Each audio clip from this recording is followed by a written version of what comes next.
هو احنا ليه بنرجع لنفس الذنب اللي توبنا منه؟ ليه كل مرة بنحلف ونعيط ونقول يا رب خلاص نرجع تاني؟ هو احنا كده منافقين ولا توبتنا مش حقيقية؟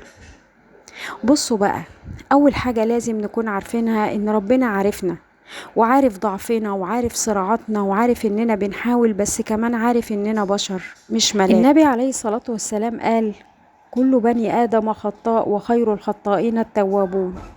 بنغلط، بس الفرق بين اللي ربنا بيحبه واللي سابه لنفسه هو ايه؟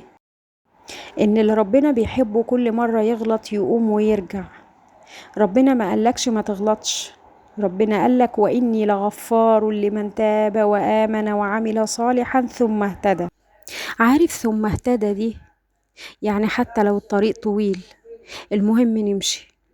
احنا بنقع في الذنب لأن الشيطان بيزن والنفس بتضعف والدنيا بتسحبنا، بس ربنا كل مرة بيفتح لك باب وبيقول لك: قل يا عبادي الذين أسرفوا على أنفسهم لا تقنطوا من رحمة الله.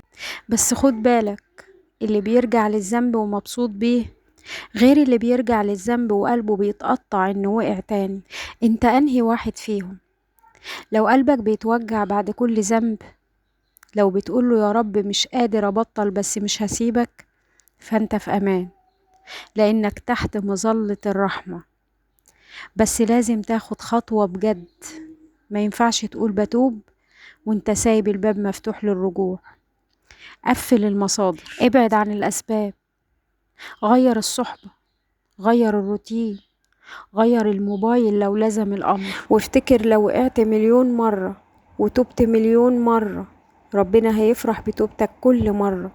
بس اوعى تيأس، اليأس ده سلاح إبليس مش سلاح المؤمن. مفيش ذنب أكبر من رحمة ربنا، ومفيش ماضي بيمنعك من بداية جديدة طول ما قلبك لسه بيدق، فالباب لسه مفتوح. اوعى تقولي فات الأوان، اللي خلقك عارف ضعفك وعارف امتى هتقوم من تاني. ما تستنيش تبقي كاملة عشان ترجعي، ارجعي بكسرك بخوفك بدمعتك وقولي يا رب ماليش غيرك. يا رب احنا ضعاف بس مش عايزين نبعد عنك. يا رب قوينا على نفسنا وخلينا دايما من اللي كل ما يغلطوا يرجعوا، ومن اللي كل ما يقسوا يلينوا، ومن اللي بيفضلوا يدقوا بابك لحد ما تفتح لهم. طب مستني ايه؟ باب التوبة لسه مفتوح وربنا أرحم بيك من نفسك. مستنيك ترجع له، مستنيك تشيل من قلبك الهم وتحط مكانه النور. مستني تقول يا رب وانا عارف اني ضعيف بس مش هبعد عنك تاني.